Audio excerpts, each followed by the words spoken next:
Hi ma'am, ഞാൻ മാമിന് exam കഴിഞ്ഞ് തന്നെ മെസ്സേജ് ചെയ്യണമെന്ന് വിചാരിച്ചതായിരുന്നു. പിന്നെ സമയം കിട്ടിയില്ല, അത് ലേറ്റായി പോയി. മാം, സബ്ജക്ട് പേപ്പർ നല്ല എളുപ്പമായിരുന്നു കേട്ടോ. ക്വസ്റ്റ്യൻസൊക്കെ അത്യാവശ്യം നമ്മളൊക്കെ ഡിസ്കസ് ചെയ്ത എക്സാമിലൊക്കെ എഴുതിയ ക്വസ്റ്റ്യൻസൊക്കെ ഒരുപാട് ഉണ്ടായിരുന്നു. എല്ലാം അല്ല, എന്നാലും ഒരുപാട് നല്ല ഹെൽപ്ഫുൾ ആയിരുന്നു കോച്ചിങ്. കാരണം ഞാൻ ഇതിൻ്റെ സെക്കൻഡ് അറ്റംപ്റ്റ് ആണ്. ഞാൻ ഇതിന് മുന്നേ എഴുതിയ പ്രാവശ്യം ഞാൻ അപ്ലൈ ചെയ്ത് പക്ഷേ എഴുതാൻ പറ്റില്ല. അതിന് മുന്നത്തെ പ്രാവശ്യം ഞാൻ വേറൊരു കോച്ചിങ് സെൻറ്ററിലായിരുന്നു കോച്ചിങ് എടുത്തിട്ടുണ്ടായിരുന്നത്. അപ്പോൾ ആ സമയത്ത് ഇതുപോലെ സബ്ജക്ട് പേപ്പറും ജനറലും രണ്ടും ഒരുപോലെ തന്നെ എനിക്ക് എഴുതുന്ന സമയത്ത് എനിക്ക് കോച്ചിങ് ഒട്ടും ഹെൽപ്ഫുള്ളായി തോന്നിയിട്ടുണ്ടായിരുന്നില്ല. ഒന്നും ക്വസ്റ്റ്യൻസ് ഒന്നും ആ ഒരു പാറ്റേൺ ഒന്നും ആയിരുന്നില്ല. അതെനിക്ക് ഒട്ടും റിലേറ്റ് ചെയ്യാൻ പറ്റിയിട്ടുണ്ടായിരുന്നില്ല. പക്ഷേ ടോസ് അക്കാദമിയുടെ കാര്യം എന്തായാലും പറയാതിരിക്കാൻ വയ്യ. അത്രയും സിസ്റ്റമാറ്റിക് ആയിട്ടുള്ള കോച്ചിങ് ആയിരുന്നു.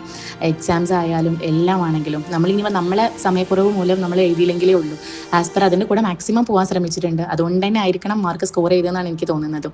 അപ്പോൾ അത്രയും നല്ല സപ്പോർട്ടും ഗൈഡൻസും കോച്ചിങ്ങും ആണ്. I think one of the best institute എന്ന് വേണമെങ്കിൽ പറയാം.